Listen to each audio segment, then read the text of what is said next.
தந்தை, மகன், தூய ஆவியாரின் பெயராலே ஆமேன். இயேசு கிறிஸ்துவின் அன்புமிக்க சகோதர சகோதரிகளை உங்கள் அனைவருக்கும் கிறிஸ்து இயேசுவின் அன்பு வணக்கத்தை தெரிவித்துக் கொள்கின்றேன். இந்த நற்செய்தி பாகமானது மார்க் நற்செய்தி 6ஆம் அதிகாரம் 30 முதல் 34 வரையில திருவாக்கியங்கள்.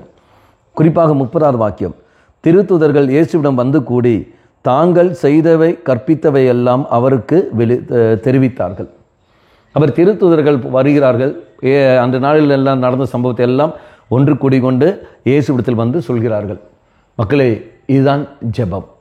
நீங்களும் நாம் செய்ய வேண்டிய ஒரு காரியம் இதுதான். உதாரணம் எடுத்துக்கொள்ளுங்கள். சாதாரண நாம் வேலை செய்கிற இடங்களில் கம்பெனியில் நாம் என்னெல்லாம் காரியங்கள் செய்தோமோ அதெல்லாம் செய்து முடித்த பிறகு அங்கே ஒரு ரிவ்யூ ஒன்று நடக்கும். அங்கே அதிகாரிகள் முன்னிலையில் அங்கே வைத்து எப்படி செய்தீர்கள், இந்த ப்ராஜெக்ட் எப்படி செய்தீர்கள், இந்த காரியம் எப்படி செய்தீர்கள், அங்கே பகிர்ந்து கொள்வார்கள்.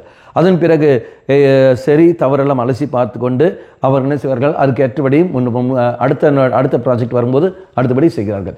அவர்கள் ஒன்று கூடி தாங்கள் செய்த காரியங்கள் எல்லாம் ஒன்று கூடி அங்கே அதிகாரத்தில் தெரிவிக்கவும், அதிகாரிகள் அதெல்லாம் நமக்கு பாராட்டவும், அதில் குறைபாடுகள் நிறைபாடுகள் எல்லாம் சொல்லிக் கொடுப்பதும் நாம் பார்க்கின்றோம். அதே போல்தான் ஜெபம். நம்முடைய வாழ்க்கையில் அந்த நாளில் நாம் சந்தித்த எல்லா மனிதர்களையும் நாம் பார்க்கின்றோம்.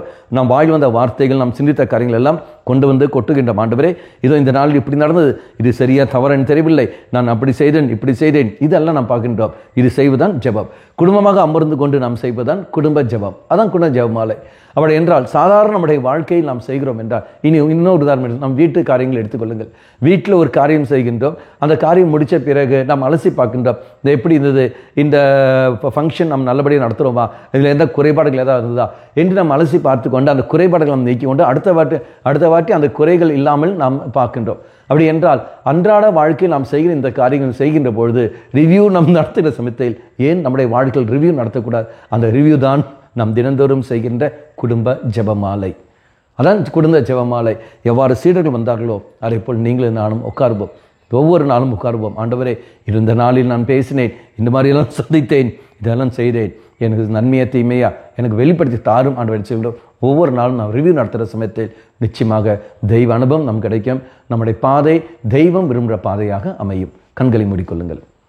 அம்மா மாதாவே, தெய்வ மாதாவே, எங்கள் மாதாவே, என் அன்னையே, விசேஷமாக எங்களுக்காக பரிந்து பேசும். ஆமேன். தந்தை, மகன், தூய ஆவியாரின் பெயராலே ஆமேன்.